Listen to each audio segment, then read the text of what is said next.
सिसौना वाला असली है नहीं बेटा पंगा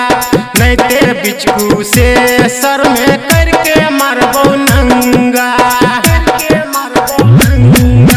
कोई पोखर वाला असली है नहीं बेटा पंगा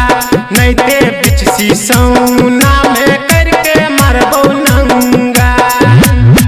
महाराज जी के छोरा के बुझिए नहीं कमजोर रे महाराज जी के छोरा के बुझिए नहीं कमजोर रे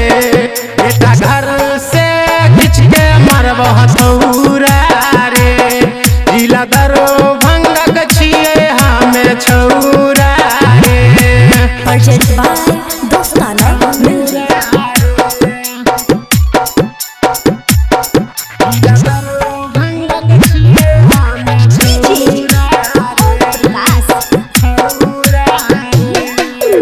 गौआ